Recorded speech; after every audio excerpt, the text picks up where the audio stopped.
Voilà, et ben nickel. Je suis sur le stand avec Mathieu qui va nous présenter son jeu Ganymede. Vous savez que c'est des jeux de cubes en bois et que moi je n'affectionne pas tellement de jeux de cubes en bois, mais celui-ci, avec son identité graphique, franchement, il fait hyper voyager. Et je pense que vous allez le retrouver sur la chaîne en termes de review parce que c'est un truc qui mérite vraiment une grosse attention. Mathieu, je ne vais pas prendre plus de temps parce que je sais que tu as un couteau sous la table. Et je suis un peu bloqué là, il fait chaud et tout. Je vais te laisser la parole dessus. Alors comment on joue à Ganymede? Qu'est-ce que c'est un peu le background? Ça joue de combien? Alors ça se joue de 2 à 4 joueurs, c'est 10 minutes par joueur. D'accord, on peut faire 20 minutes alors. Voilà, à 2 tu joues en 20 minutes, donc tu connais très bien, tu peux même descendre un petit peu. Le background, alors on est une corporation du futur et on est spécialisé dans le voyage spatial, on envoie des colons coloniser l'univers. Donc pour un cube en bois c'est un peu plus cool comme thème.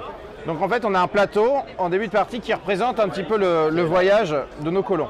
Donc ils vont partir, on va recruter des colons grâce à des tuiles de recrutement qui disent un petit peu vous avez été sélectionné, vous avez le droit de partir. Voilà, vous avez on a fait un petit peu de ticket doré pour faire. Voilà. Bon, il n'y a pas de chocolat, mais bon, c'est pas grave. En fait, voilà, tu vas recruter des colons sur Terre qui vont arriver ici et tu vas les faire voyager en utilisant des navettes spatiales pour les envoyer ici. Puis sur Ganymède, donc tu arrives de Terre puis Mars, tu arrives sur Ganymède pour remplir les acheminer et remplir les vaisseaux de colons qui décolleront quand ils seront pleins. En fait, tu vois ici, si tu as réussi à acheminer 3 de la même couleur, donc là par exemple 3 violets, il va pouvoir décoller. Et en fin de partie, tu marqueras les points ici selon son scoring. Ok, la fin de partie arrive quand? Quand 4 vaisseaux ont décollé chez un joueur. Sachant que quand tu veux décoller, tu en repioches un. Et ça te permet de compléter ta main et de choisir les scorings qui te plaisent. Tu as toujours le choix sur le tableau d'en choisir plus. Ok, alors un tour de jeu finalement. Alors voilà, un tour de jeu est très simple. En fait, on choisit action 1 ou 2 ou 3. Donc l'action 1 est de prendre une tuile. Tu prends une tuile de recrutement et tu fais ce qu'elle te dit. Tu prends, là tu recrutes un meeple. Un colon, pardon, jaune. Tu aimes les cubes en bois, faut pas que je dise, faut pas que je prononce. Dis-moi un homme. Non, un colon du futur, pas un meeple, excuse-moi. Il y a des petits pouvoirs de temps en temps, je ne vais pas les expliquer sur la vidéo, mais voilà, on peut faire des combos. Ensuite, on révèle un nouveau. Toi, ton tour est très simple. Les colons arrivent forcément sur Terre parce que ce sont des volontaires terriens. D'accord. On n'a pas encore inventé le système de vie sur Mars, c'est juste une base de transit. Voilà. Ensuite, imaginons, revient ton tour, tu décides de prendre une tuile, mais qui partage le même symbole jaune, comme ça en grenage. Voilà. Du coup, comme c'est ta deuxième tuile du même symbole, tu doubles son effet. Tu peux soit prendre 2 meeples bleus. Non, colon, je vais arrêter. Soit 2 colons jaunes, soit aussi faire un de chaque. Voilà. Imaginons que tu vas prendre 2 bleus parce que tu aimes la couleur bleue. Oui. Voilà. Donc ça, c'est la première action. Sachant, comme tu as 3 emplacements, tu peux aller jusqu'à tripler. Oui, donc tu pourrais prendre jusqu'à 3 meeples. 3, voilà, tripler une tuile. Tu peux aussi prendre cette violette, mais elle n'est faite qu'une fois. Si tu en veux une quatrième, tu as juste à défausser d'une de tes tuiles et elle est. Ok, donc tu n'es jamais bloqué par. Tu n'es jamais bloqué. Plus tu as de couleurs, plus tu as de chances de doubler. Donc tu n'es jamais frustré quand même. Tu peux toujours faire des combos. Ça, c'est une action. Une action. Ton action dure 5 secondes à peu près. D'accord. La deuxième. La deuxième, c'est utiliser une navette spatiale. Donc tu as différentes rangées de cartes qui représentent des navettes spatiales qui peuvent être utilisées par les corporations pour faire tout simplement voyager les colons. Donc, pour utiliser une navette spatiale bleue, c'est une navette qui part de la Terre et qui arrive sur Mars. Les rouges partent de Mars et arrivent sur Ganymède. Voilà. Donc, comment on fait? Il faut regarder en haut, il y a un prérequis. Donc, dans le futur, les conducteurs de navettes spatiales sont assez maniaques et aiment l'optimisation. Donc, celui-ci, par exemple, tu peux la prendre car tu as 2 colons bleus sur Terre. Tu n'as pas le droit de prendre celle-là parce que tu n'as pas de colons rouges sur Terre. Donc, ce qui se passe, c'est que tu prends la carte et tu vas la mettre en bas à l'emplacement de la colonne et tes 2 colons vont voyager vers Mars. Voilà, ça sert. Une carte sert à la fois de prérequis et de voyage. Oh, mais c'est très simple. Voilà, c'est super simple, mais il faut comprendre un peu ce petit aspect qui est un peu original. Ensuite, il y a un petit pouvoir que tu as là, j'explique pas forcément sur la vidéo, bien sûr. que tu pourras déclencher un peu comme les tuiles autant de fois que tu as de cartes bleues dans la colonne. D'accord. Là, c'est ta première carte bleue, tu ne fais que 2 fois. Si c'était ta 3e, tu ferais ce petit effet jusqu'à 3 fois. Tu n'es pas obligé de le faire à fond. Voilà.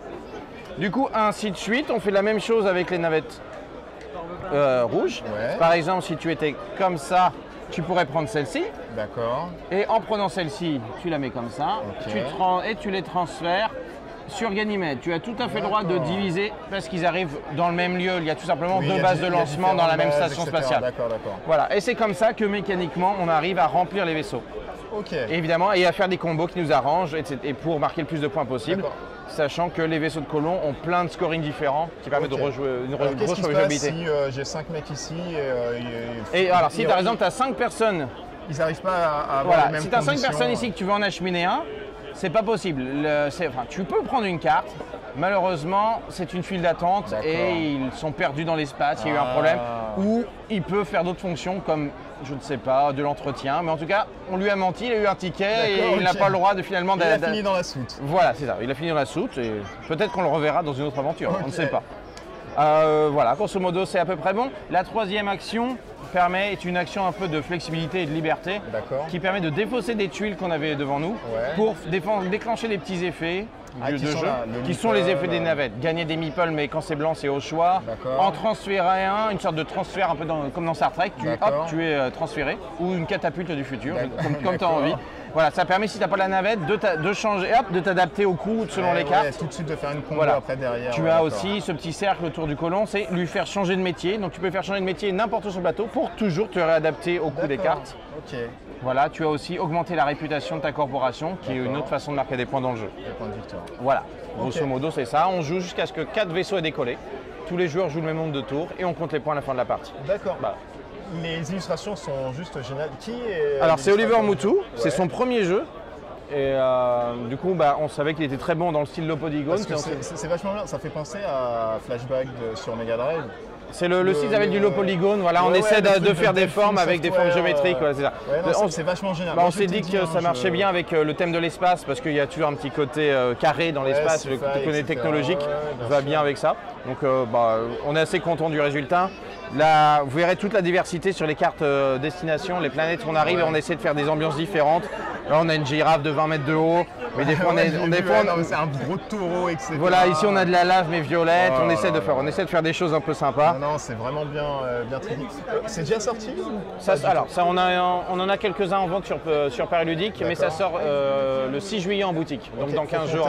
Combien de temps Combien au niveau du prix 30 euros. 30 euros public, je suis conseillé. Voilà. Ok, écoutez, pour 30 euros, si vous avez.